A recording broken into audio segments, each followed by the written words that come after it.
Wake up, Detroit. I'm Joanne Watson, and this is your wake-up call.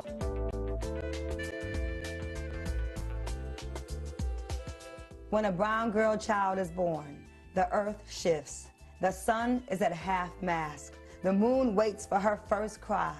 The ancestors set the table. The flowers turn red as blood. This is your land, continent daughter, with tree trunk legs and branches for arms. This is your soil, black and fertile as your eyes facing an apartheid Jim Crow current past memory. Some of us begin the removal of shackles at birth. We grow into the armor of struggle quickly. We brew courage in our tea, blend bravery into our Sunday dinners. Joanne Watson, you understand nation building is not a part-time job. This dedicated life is sometimes lonely, a vulnerable choice, but it is the only way you know how to operate. You are wired for the movement in your black women bones, even when tired, still fighting, still organizing, still singing morning spirituals. You are born to lead, even in your own family, the eldest of 10 children born to Jefferson and Lestine. You made Damon, Nefertari, Stephen, Maya. Her children always knew she was larger than life. When you are a woman in the movement, you take the children with you on the journey. You bring the babies with you to your college classes. When you travel to Ghana for the first time, it will be with your daughters in tow.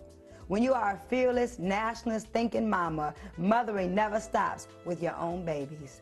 30 godchildren and mentees across the globe. The daughter of a ministering mother is already ordained for good trouble. A seer, a prophetic young student preparing for her lifelong role as servant to her own community. When your purse was snatched in a Farmer Jack parking lot many years ago with your kids' tickets to Run DMC in the purse, you made sure they still got to that concert and even hosted Melly Mel and the Furious Five in your living room, because queens make it look easy. When you're a single mom, people will tell you what you can't do. Instead, you move to New York City with all 4 of your C's to do your necessary work with the YWCA, because queens make it look easy. Ghana, Togo, South Africa, where is your heart, Mama Watson? Nurturing spirit, baking melt in your mouth, homemade biscuits. How many hours do you sleep, Warrior Watson, with endless work ethic and blue-collar blood racing through your veins? How do we say thank you for your work, your time, your heart? We know you will never really retire. There is a fire on the path to freedom. There is smoke. There is sacrifice. There are stories of justice, of women, of Tubman, Sojourner, of Angela, Asada, Coretta, and Merle, and Betty, and Queen Mother Moore. Some of us know we are ancient, that our marrow is laced with legacy, that we are here to bring light to our daughters. Sometimes it just takes one woman, a mother, a grandmother, a Spitfire, griot, a sister, the only woman to lead the NAACP's largest chapter. She, daughter of the movement, of Rosa, of Irma. She was a birth that gave birth to possibility for other young activists like me, a true D woman, frontline Fatima, Nigerian blood, councilwoman, leader, truth teller, Joanne Watson, social worker, president of the Anti-Klan Network, sister, inspiration, dedicated to the protection of girls and the voices of women wrapped in West African beauty, regal and resilient. Wake up, Detroit. Wake up, South Africa. Wake up, Cuba. Wake up, small business owners. Wake up, White House. Wake up, reparations. Wake up, teachers. Wake up, women. Wake up, schools. Sleeping is not an option when the Honorable Joanne Watson is in the room.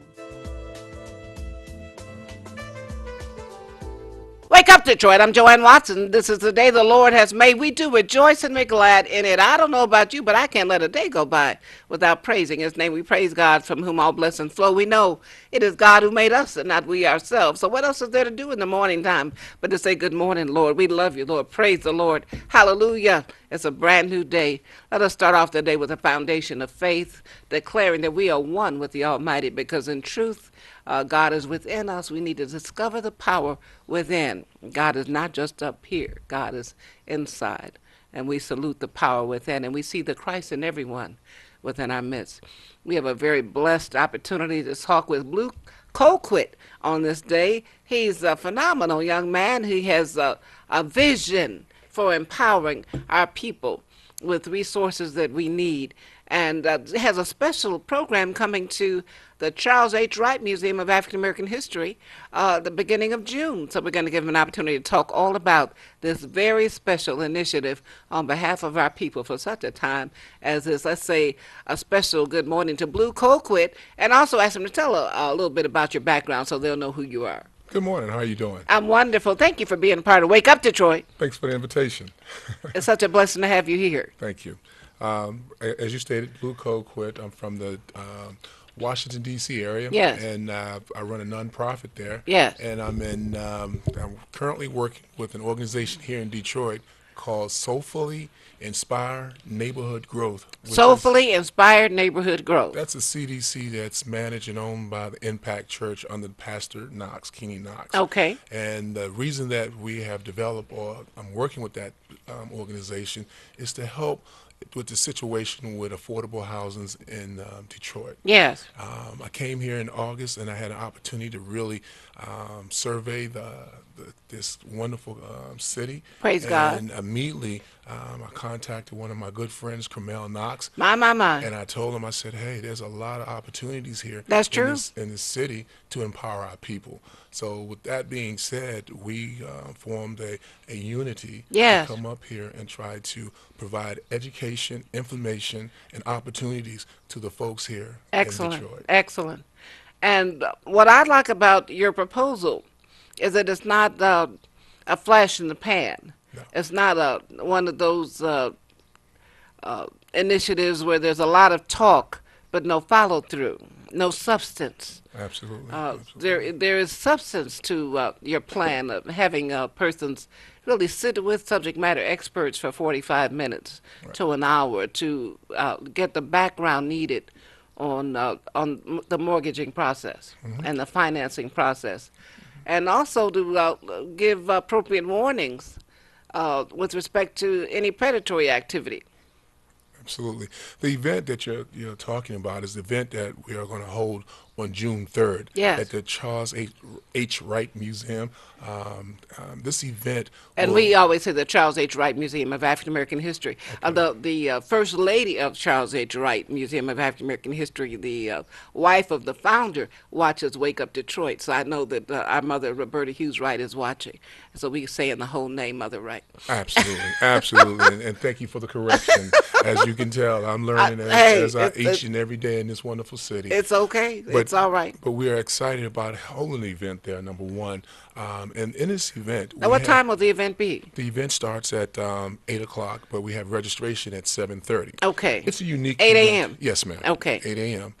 It's only a 4-hour event. Okay. But in that 4-hour event, it's packed with so much information because the session is different than any other sessions that might have taken place in this area. Okay. We actually have workshops where the individual participants will participate in 45-minute workshops, as you stated. Yes. And these workshops will have information from getting the mortgage to understanding credit Yes. to down payment assistance, and it's led by, like you say, professionals. Yes. We have a couple of good sponsors out there. All right. Actually, DHM is the co-brainchild of this, DHM Mortgage, and they have a collective banking group. And one of the banks that came to the table immediately was Huntington Bank. They immediately saw the value of what we're trying to do and wanted to participate as well as and help the community. Yes. So we're excited about that.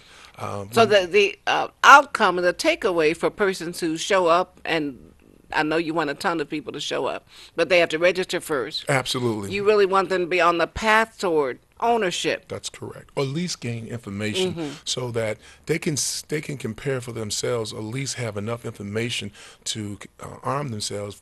Rent versus buying. And I know Detroit has gone through some tough times in the housing industry. Across the country has been affected by what has happened in the past.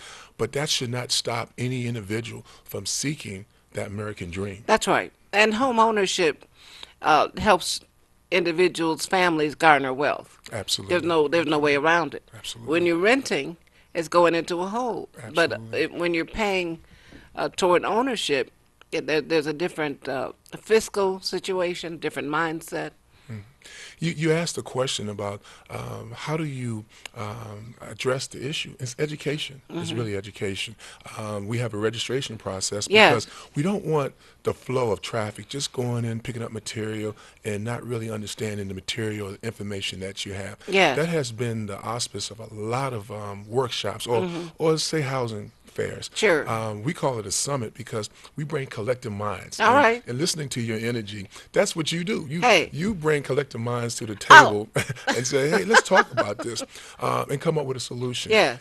One solution doesn't fit all, but at least if you have some powerful minds in the room, at least the participants can have a good sense of what is to take place Yes. in that process. Yes. Now, the notion of brokering this opportunity into a reality is also a good match for a city that has some homes that need to be occupied. See, because there are some homes that some folks have targeted for demolition, I believe should be simply the product of investment.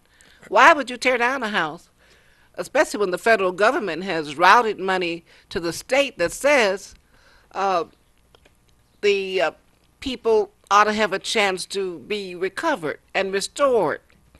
That's a very good question. I mean, I cannot speak for the city of Detroit, but I can say this: I have met with some officials in the city of Detroit, and their efforts and their conversations with me has been nothing but positive.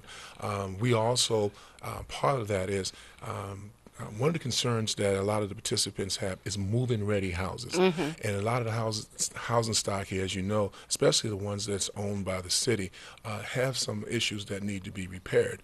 And we have a group, we actually have a team that would come in and actually assessing these houses. So the participants, when they walk away, we will have a follow-up. So once Good. they registered, they would get information on new houses that's coming on board Yes. in neighborhoods across Detroit. Yes. So I think what you're talking about is spot on. Yeah, They because the have- federal government has something called hardest hit funds. yes, yes. Now, before I was on city council, I worked for Congressman John Conyers. Okay. So I was one of his point people on reparations, my favorite subject, and domestic violence, driving while black, etc.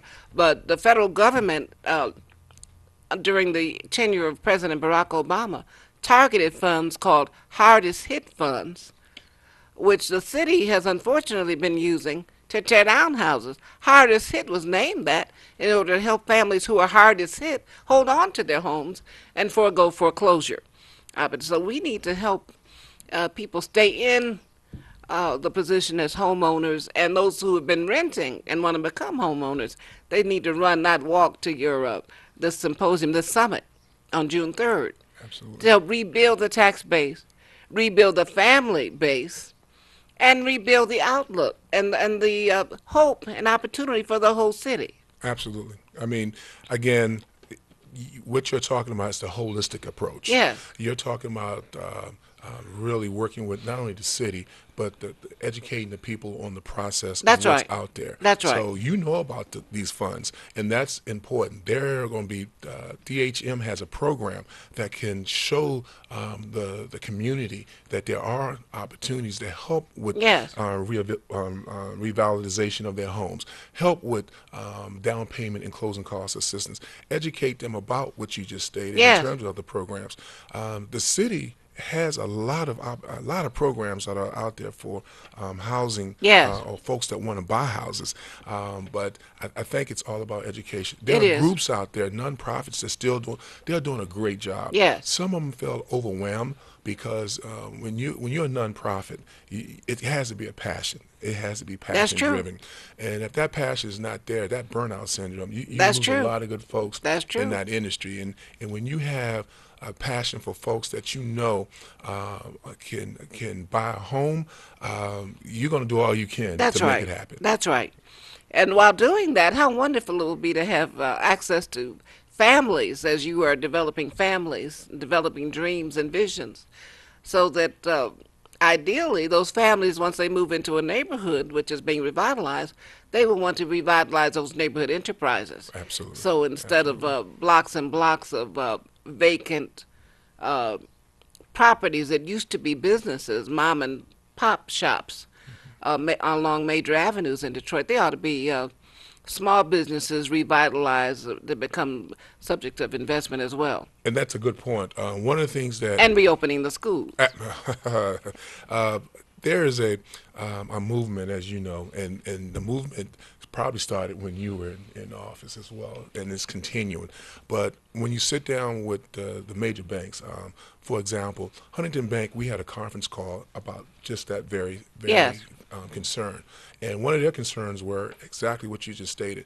As you build your community, let's also look at the commercial development exactly to right. bring back the business in your It, community. it has to be a parallel map, because Absolutely. that blueprint to really holistically rebuilding the families, rebuilding the housing stock, must be accompanied by rebuilding the commercial strips that used to be very alive, very alive. And then you also have to look at the employment opportunities. That's here. right. I think there's another movement in terms of revamping the community and educating them, or educating them on job opportunities Yes. here.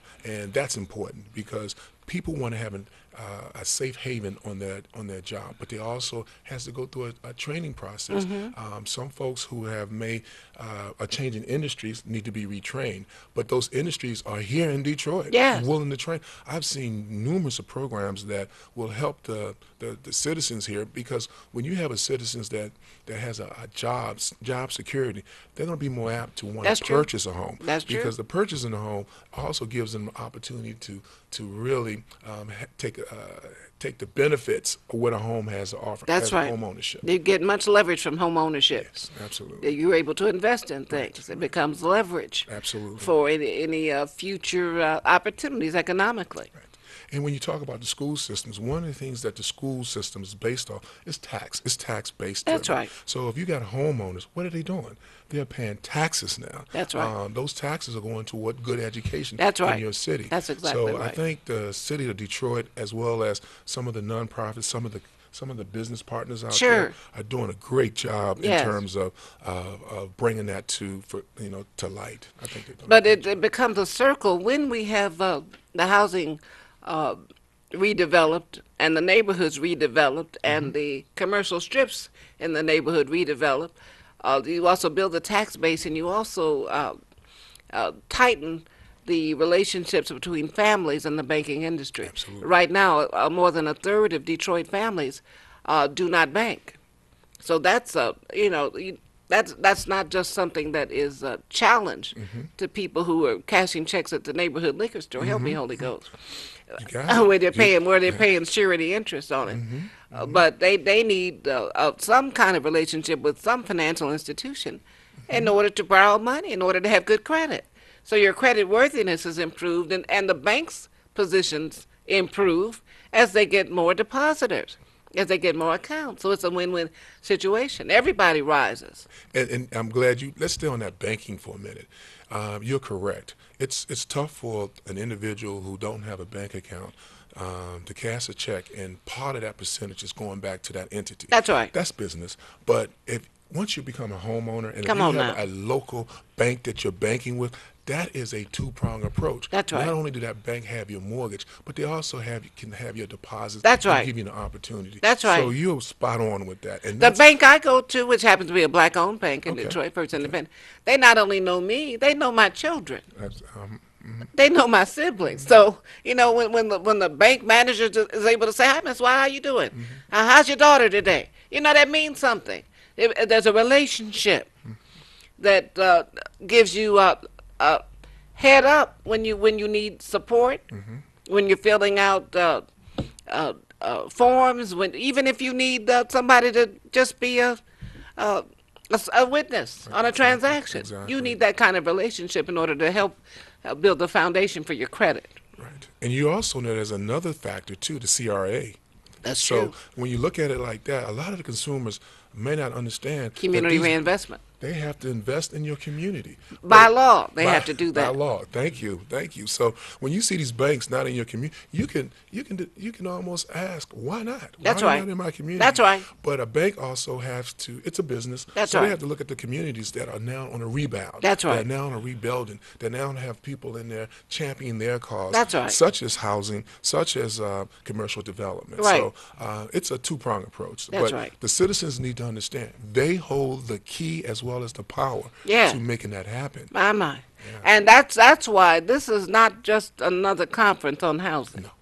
It's a substantive, significant walkthrough to help you get a foothold on ownership and mortgage readiness. Exactly. And I'm glad you stated that as well, because afterwards, it's not over for us. With the help of Sing, the CDC that we're working with, they're going to have an excellent follow-up piece to that. Good. Many of the conferences, once you go into a conference for 4 to 8 hours, Yes. it's like a nice concert, a nice Yeah. gospel, nice gospel concert, and it's over. But you have good feelings. What happens after that feelings dies? Because the reality hits you. We have Sing is setting up an opportunity to follow up with those consumers who attend and register for the conference Yes. to provide them additional information. Excellent. To give them the information about the CRA, to give them information about what's moving in your community, Excellent. to give them information on where you are in the process of owning that home. Excellent. And you know there was some home repair money available from HUD, Yes. from absolutely. Housing and Urban Development. Absolutely. And I encourage everybody who has access to a computer to look up Housing and Urban Development, HUD. There is something on the federal regs that say that there's a Section 3 component of HUD that requires HUD dollars to invest in training for the residents of their city and employment for residents of their city. Now, when I was with the city, some crazy people who had some bureaucratic access to these HUD dollars used to tell me, "Oh, Miss Watson, we can't hire our own people." Yes, you can. Go back and read the register. That's what Housing and Urban Development is all around. It's all about hiring your own, training your own, reinvesting in your own. That's why it's called Housing and Urban Development. I had to bring the Secretary of HUD into Detroit to tell people who are handling HUD money that it's okay to hire your own people. Train your own. In fact, you're supposed to. Don't give your money to outside folks who live somewhere else. Have the dollars circulating around in our community. That's what builds and develops Detroit. There are programs that are here right now in Detroit because of HUD. CDBG funds. Come on, a community development block grant. That's HUD. I'm sorry. Yes. Community development block grant comes from HUD, Housing and Urban Development. Where those funds are allocated, you're supposed to hire people in the neighborhood, train people in the neighborhoods where the HUD dollars are being spent. That's in the Fed. It's been on the books for 40 years, 40, unenforced. I'm saying it because I need you to help be a part of the chorus to make sure that people do their job. Okay. And there also is another program, Home Funds. That's right. Home Funds. That's right. And that's your pathway to home ownership. That's exactly right. And I'm sure Been around a long time. the Secretary of HUD, Dr. Carson, who is from Detroit, That's right. would love for the citizens to take advantage of those programs. Now, those funds are allocated, as you know, Yes. to the city. The city then pass through to the consumers or to the citizens. So And there's some HUD money that has been used well. Absolutely. One of the development programs for senior citizens is called the Hartford Senior Citizen Program. It's on Myers, right next to Northwest Activity Center, and it's brand new and has become a wonderful place to provide shelter housing and quality housing stock for senior citizens. You know, when you get to be an elder, you shouldn't have to settle for low-level housing. absolutely. You shouldn't have to settle. And you know, they are our history. That's right. They're our past. That's right. And they should be treated as such. That's exactly right. And I think that's another piece that my team, not only Sing, but other folks that are supporting our organization, I think they see that as well. And that was one of the issues coming to Detroit to ask, how are we going to help our senior citizens? And we need to help our young people. These young people getting the college degrees, they need to be brought back to Detroit, lured back to the city with their degrees and their high-tech knowledge. And one of the ways to help do that is connect them with business investment along these commercial strips and housing. There ought to be a special partnership for these 20-somethings and 30-somethings and the 40-somethings so that they invest in the neighborhoods that they grew up in and develop ownership. And that's a very key point there. One of the things that we had an opportunity to sit down with a couple of unions, union officials, Yes. and they said the same thing. The investment, because what about the youth that don't go to college? That's right. But they still have to have some type of skill set. That's right. And there are apprentice opportunities here in Detroit. That's right. That I was amazed. I mean, if I go when I go back home, I'm going to contact. Listen, it was set up. It was part of a lot of the people in the city don't even know that some of the trade vocational tech centers that were set up that were connected with Detroit Public Schools, they were an outgrowth of a desegregation lawsuit many years ago when I was just a youngster in the NAACP. So there are centers that were developed to provide carpentry, to provide training in food preparation, hotel management, and nursing.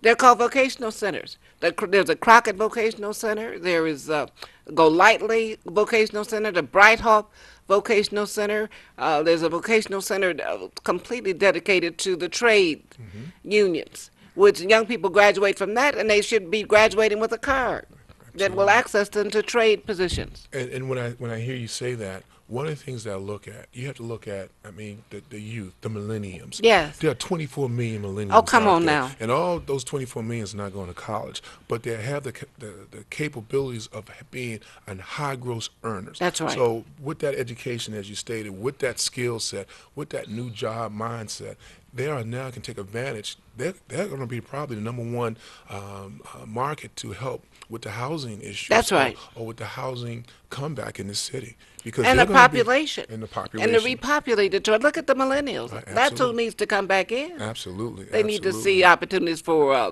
business and opportunity for housing, so they're not forced into loss unless they want to. Absolutely. If you want to, loft in the loft, bless you.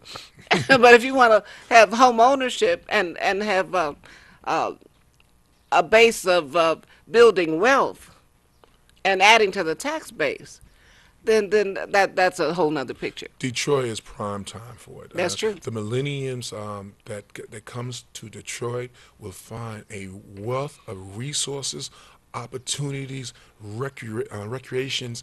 It's just such a wonderful city. I mean, I'm blessed to be Well, we're here. so glad you Yeah. love Detroit. I do. The culture. I mean, you know the demographics here better than I do. But as I go around the city and I see even in the hotels, Yeah. and I look in the hotels, I'm like, whoa! It's amazing to be here. And some of the hotels had black ownership. The Roberts Absolutely. Riverwalk Hotel is Stayed black there. owned. Absolutely. Uh, Absolutely. I met Mr. Roberts when he first hit town. Helped Absolutely. walk him through City Hall so he could get some respect. Great. Great. Because he owns hotels in Missouri and in Florida and some black media opportunity. And people didn't know who he was. And they were just letting him walk around and twist in the wind. Help me, Holy Ghost. Well, we talked about that Yeah. earlier, and it could be one of the things you have to have is the tenacity to want to stick to it. That's it. Don't give And up. you've got that. I hope so. I hope so.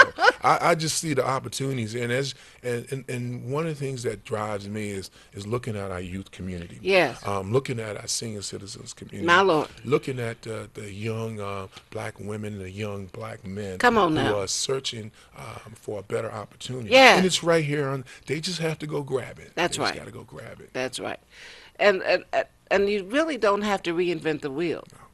I mean, because I remember the stories of Berry Gordy borrowing money from his family and opening Motown Records in Detroit. It's the same kind of talent that was around then. It's here now. It's the same city, the same families. When you understand the United Auto Workers was born in Detroit, some of the founders of UAW were black. Dave Moore, Mayor Young's best friend. Come on, somebody. Wow. Who helped Mayor Young bodyguard Paul Robeson when he came to Detroit under the auspices of Reverend Charles Hill, who was the predecessor of Dr. Charles Adams at Hartford Baptist Church. So Detroit is rich in history. There was a Paradise Valley district where there was black-owned hotels, black-owned pharmacies, black-owned taxi cabs, black-owned bakeries, black-owned printing shops, until they put a freeway through our black businesses, a Negro removal. Help me, somebody. And they claim they're going to rebuild it down there. Of course, that never happened. So there are some young people who don't even know we once had a repository of black-owned businesses in the city because they've not known that. So what you're describing in terms of bringing back the opportunity to own and to showcase the significance of families and commercial strips in our neighborhoods, that is a magnificent opportunity that we ought to be running toward on June 3rd. Absolutely. At the Charles H. Absolutely. Wright Museum of African American History. You just hit me with some great history. I'm listening in all because I did have a pleasure to go down to the Motown. I mean, Come on now. When you come to town, you got to go. You gotta go to Motown. You got to go to Motown. And then I mean, the restaurants here, that the business, like you stated, it is so much in rich resources and culture here that when I travel the country, the first thing I talk about, have you seen the uprising of Detroit? And I see the wonderful people here how they have come back. Yes. And come back strong. Yes. So this is not just and when I look at let's talk about this for a moment. I look at the single the single mom. Yes. That has 2 kids. Yes. That's got that each day she gets up and go to work. That's right. But she's nurturing those 2 kids. That's right. With some support from That's right. a significant other. But I look at that single mom and you paying rent. My Lord. And when you pay that rent, what do you get with that rent? My. But if one of the things that I like to see any family is that yard. That's it. Where your kids can be safe in that home. That's right. So when you come home from that hard day work, Hey. you can sit down in your living room. That's right. And it's yours. That's right. That is the pleasure that any nonprofit out there seeking to work with these families get when they help a family. That's right. Then you look at the young brother who's out there who want to make a comeback on the employment side. Yes. Who's trying to help himself. So Yes. he can come and have that family and nurture that family again. So And that needs to happen because 300 young men, mostly men, are being returned to our community every month who are rotating out of this prison industry. I could do a whole show just on the racism involved in the prison industry. We just don't have time for that in this show. We're going to concentrate on home ownership. Okay. But there are there's a disproportionate number of men of African descent who've been routed into prison for crimes that people from other communities get probation for. Absolutely. Or somebody turns the other cheek for. But these, once they get rerouted to our communities, they need access to back into their families with some opportunities for work. And that's a good point. I do a lot of research in Detroit, and Sing has done a great job informing me and others about programs that the mayor has enacted. And I know it's you know how it works. They really have to apply themselves to find out, because there is initiative where they're even moving off the application, have you been convicted of a crime, which when you're applying for a job. Yeah, we that voted isn't- to get that off of city applications. Okay. And also, That's I a- sponsored an ordinance to give 15 points to every city application that is filled out by a city resident. So you get 15 automatic points to work for the city, which you ought to have. Once we discovered that the Firefighters Academy at one point had 35 or 36 persons in it, but only 3 black men from Detroit. And they're getting paid to be trained, some of the best training in the state. And no Latinos, no women. So there was discriminatory. There was some built-in challenges to it. So we stopped that class and said, you need to go back to the drawing board. Because one of the people who was not accepted had a law degree from Wayne State. So how does somebody be smart enough to get a law degree, but you're not smart enough to be a firefighter? A firefighter is a real good job in Detroit because you work 2 days and it's a full, it's like working for a week because it's 24-hour shift. Oh, okay. It's 48 hours, 2 days.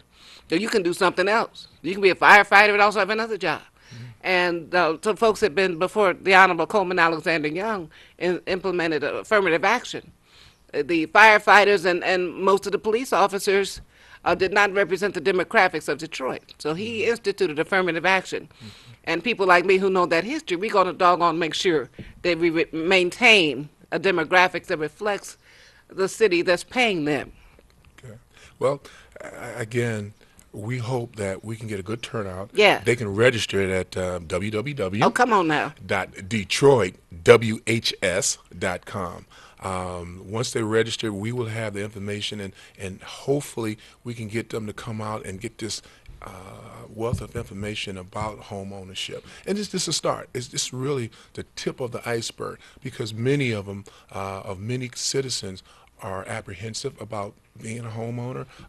They have concerns about being a homeowner. But this is just a tip, and hopefully they'll follow up. We have one of the things we have segmented. We actually segmented to the point where we look at the 30 to 60 day buyer, because there are people out there ready to buy. Yes. They may not have the move-in ready home that they're looking for. Then you have the 61 to 90 day, 91 to 120 days, 120 to 180 and beyond. Those folks that are 180, those are the ones that need the nurturing of, or the opportunity to So they work get through they it. get mentored through the Oh, process. because there are nonprofits here that are HUD approved that we can refer them to and stay on top of it. Seeing as I can't emphasize that organization enough. They're a small organization, but they're powerful. Tell us one more time what the acronym stands for. Soulfully Inspired Neighborhood Growth. Okay. When I heard that from Pastor Knox, Knox. I was taken aback. Soulfully Inspired Neighborhood Growth. Absolutely. And they have a website. Impact Church. Impact Church. Yes, they're working because we revitalizing because of the CDC. Okay. That we talked to them about really rehabbing homes in Detroit. Now, there are a lot of churches who have CDCs. Absolutely. A community group. Do you encourage them to connect with us? Absolutely, Okay. absolutely. This is a community effort. It's like you heard those saying, it takes a village. Not only raise a youth, but raise our community. So this is a village effort. Yeah, I stopped using that when Hillary borrowed it, you know. It's hard for us to keep our own stuff. But the significance of having this conference come June 3rd can be a wake-up call Absolutely. for men and women in this community who've just been waiting for something real, something they could trust, something that they could sink their teeth into with respect to home ownership. And come prepared. Come with a pen and pad, because the information that you're going to get, you're going to have to follow up. One of the things that we What have else should to they do, come with? Because you might want them to come with something. pretty much that's it. I Okay. mean, a pen and pad. I mean, it's like going. It's so important. My parents used to tell me, "Boy, where's your notebook? So it resonated in my mind that you have to have this. Even if you walked in there, you're going to jot something down. Come on now. You're going to get some information, because they're going to be presentations that's going to hit your core, especially when you get to the part of understanding credit and how to get a mortgage. There are processes that you have to go through Yes. to get that mortgage. People discount themselves too quickly because of one blemish or because something has happened in their life. But if you talk to the banks here, explain your situation, Yeah. it's a matter of just how can we work Listen, through when it? I was, some years ago, I founded an organization called Bank on Detroit. Oh, okay. To help them. I went to a National League of Cities conference in D.C. one year, and there was a panel talking about Bank on New York, Bank on Seattle, Bank on Chicago, Bank on San Francisco. I said, where's Bank on Detroit? And like we talked about earlier, somebody with the National League of Cities said, we sent the information to the mayor's office, and it must have been sitting on somebody's desk. Nobody ever followed through. I filled out the application while I was in D.C. before I got back home. Wow. Came back to Detroit, wrote a resolution, voted on it, so the city council supported and sponsored. So instead of this coming from the mayor's office, it got started from the legislative branch, the city council. And we connected with area banks and also area groups like Focus Hope, who had arteries out in the community, to make sure that we could provide financial readiness, financial education to our citizens, but also access them to banks so they could develop credit and get out of the business of cashing their checks at the corner store, which is taking sometimes 20% of of the revenue, even in their income tax refunds. Wow. That's, and, in the banks that we have two banks that have signed up to participate. We want more, but we have two. Huntington and Chemical Bank is going to participate. Those are great opportunities for the consumers to come out to Excellent. express Excellent. what you just said. Excellent. Because not only do the bank want to facilitate your mortgage, but they also want to be able to open up a bank account for you. Excellent. They also want you to be able to have a safe entity where when you do your get your refunds, Right. you don't have to go to a That's entity right. that charge you 24% That's right. usury fees. That's right. That just doesn't make any sense. No, it and doesn't. The consumer don't know because And you're they're- never able to save. Exactly. Somebody charging you 30% on the 30 cents on the dollar to cash your check, you can never save. Which means that if you have $1,000, That's you're right. giving up $300. Come on now. Just to cash my check. Come on now. Wow. Yeah. And so there's 1/3 of the community that ought to instantly see Hosanna.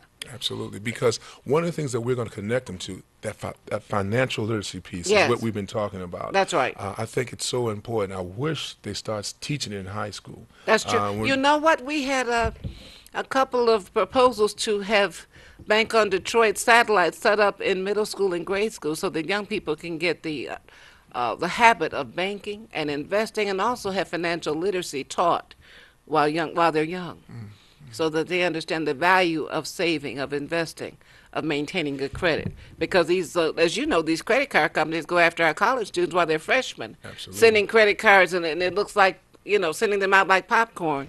The next thing you know, they've got bad credit along with their BA degree and putting them in debt before they got a job. before they're out of college. Right. So I think that, and again, I have to sing out their praises. Sing. One of the things that they're going to institute during the sessions or in the near future is that financial literacy piece. Excellent. The home ownership piece. They're going to have a array of programs that the consumers, after this conference is over, that they will be able to sit down with them to map out a strategy. Excellent. Because that's what nonprofits do. That's right. I mean, I think it's essential that that the consumer understand the role of a nonprofit, especially if it's approved by HUD. There are tons of HUD-approved agencies out there, but there are also people who understand the products, the programs, and the initiatives out Yes, there. yes.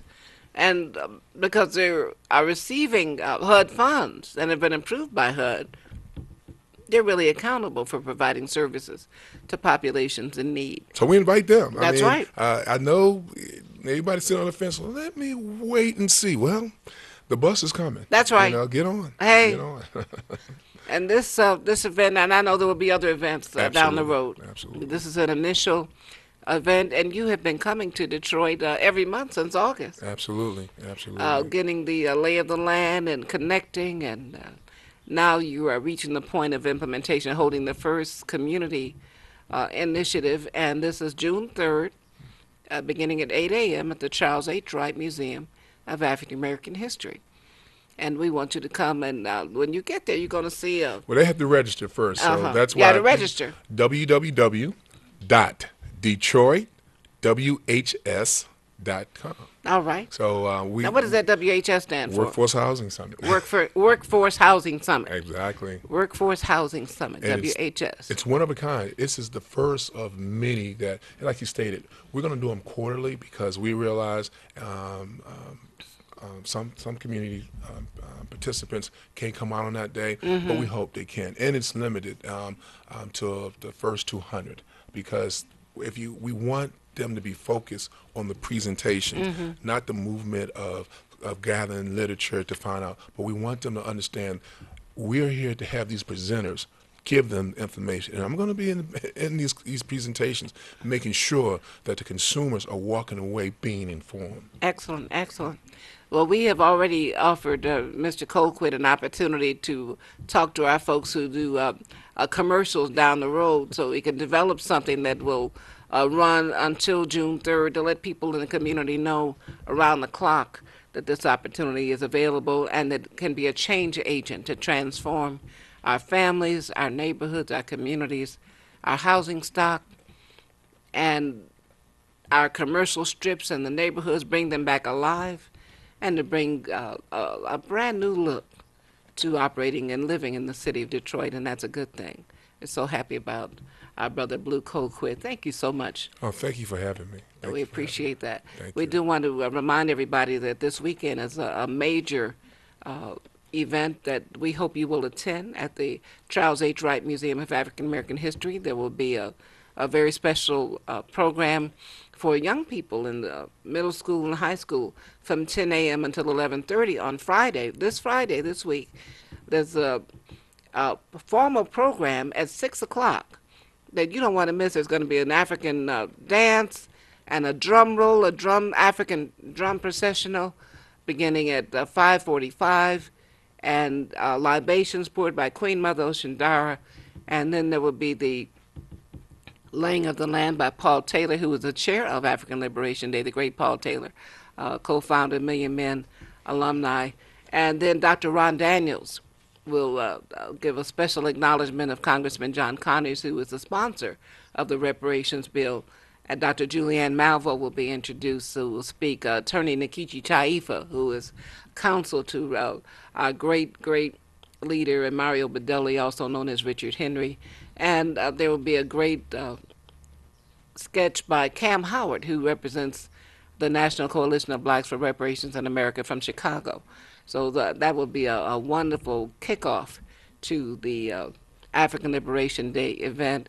You should be in that number. An update on reparations. And Dr. Daniels will also give a special acknowledgement to Congressman John Conyers, who's the sponsor of the reparations bill, which has been rewritten.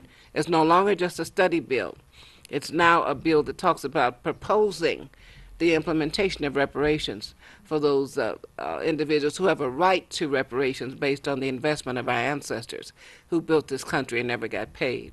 Reparations, Resistance, and Rebellion is the title of the conference, sponsored by the African Liberation Day Committee. You want to be in that number on this Friday. It's this Friday. You ought to be in that number, 6 p.m. We want you right there in your seat at the Charles H. Wright Museum of African American History. Don't let this event get past you. We're going to be very blessed with the family of Reparations Ray Jenkins will be present. Rico Jenkins, who is his only son, is going to be present with family members. Families of many of our honored ancestors who've joined the ancestors over the last 12 months will be present as well as we honor them. We want you to be in that number. Bring your church, bring your family. This is Detroit. That was the home of the founding of the United Auto Workers. This is Detroit, the home of the founding of the Republic of New Africa. This is Detroit. For 20 years, led by the blackest black mayor in this nation, the Honorable Coleman Alexander Young. This is Detroit, where the Nation of Islam was founded. This is Detroit. And it was Detroit Reparations Ray Jenkins that encouraged Congressman Conyers to introduce the reparations bill in the first place. That came from Detroit. So this African Liberation Day event, this Friday, is a kickoff, and all day Saturday, starting with the march around the museum at 10 a.m., and then very special programs, including martial arts and presentations, all day Saturday will take place. It's a 2-day event, and it's free. There was a long discussion about whether to make it an admission fee or let people just come. It's free. Sometimes people don't respect things that are free. Years ago, when I was a director of the YWCA, I offered how to understand the stock market class and offered it for nothing. Nobody showed up. When I charged $10 for it, it was standing room only. So I know my people. Just because it's free does not mean you should not treat it as valuable added resource. It is valuable. And to have Dr. Ron Daniels, Dr. Julianne Malvo, Attorney Nkechi Taifa, Cam Howard, Attorney Ajo Ayatoro is going to be here honoring Conyers during the reception. Any one of those could be a keynoter by themselves. You need to be in that number and get an update on reparations, an update on resistance. And this is the 50th year since the '67 rebellion in Detroit. This is year 50. So there is a reason for you to come. Don't let this slip through your fingers. Don't spend your time trying to get ready for some Lord Have Mercy barbecue on Monday, on Memorial Day. You better honor those who made it possible for you to be here. We're standing on somebody's shoulders. Somebody fought for us, resisted terrorism for us. Somebody was in the movement for us. Somebody engaged in the revolution for us. So we ought to come and be a part of African Liberation Day this Friday. It begins at 6 p.m. at the Charles H. Wright Museum of African American History. I'll be looking for you there. You should be a part of that mix. And we're so happy to have had an opportunity to welcome my brother Blue Colquitt here to talk about a very special event also at the Charles H. Wright Museum of African American History on June the 3rd. That's a good thing. We want you to be there, but you need to register for that before you come. You need to give the registration one more time. www.detroitwhs.com. All right, and I've been asked to share that WHPR's longtime supporter and viewer, Dee Dee, is in the Rivers Rehabilitation Facility. We want all of us to pray for her speedy recovery, and get well cards can be sent to the Rivers Rehabilitation, 900 Cook Road, Grosse Pointe Woods, 48236. So we sending prayers for sister, longtime supporter and viewer, Dee Dee. We also want to pray for the family of our brother who was eulogized in a very, very special way at Triumph Baptist Church. On yesterday, we send prayers and much love to Larry Keith's family. We want the family to know we continue in prayer, we continue to lift up, and we continue to know that God's compassion and loving arms are around you as you move forward. We thank God for Larry K. Lewis and all the members of the Lewis family, his daughters and his sons, and his wonderful wife, Linda. We surround you with love and compassion right now. Larry K. Lewis, the Honorable Larry K. Lewis, a former Board of Trustee member of Wayne County Community College District, and a longtime activist and leader with the United Auto Workers of Detroit. We send much love and respect to family members. We give God all the praise. God alone is worthy to be praised. The light of God surrounds us. The love of God enfolds us. The power of God protects us. And the presence of God watches over us. Wherever we are, God is, and all is well. Wake up, Detroit. And wake up, Detroit. Wake up, South Africa. Wake up, Cuba. Wake up, small business owners. Wake up, White House. Wake up, reparations. Wake up, teachers. Wake up, women. Wake up, schools. Sleeping is not an option when the Honorable Joanne Watson is in the room.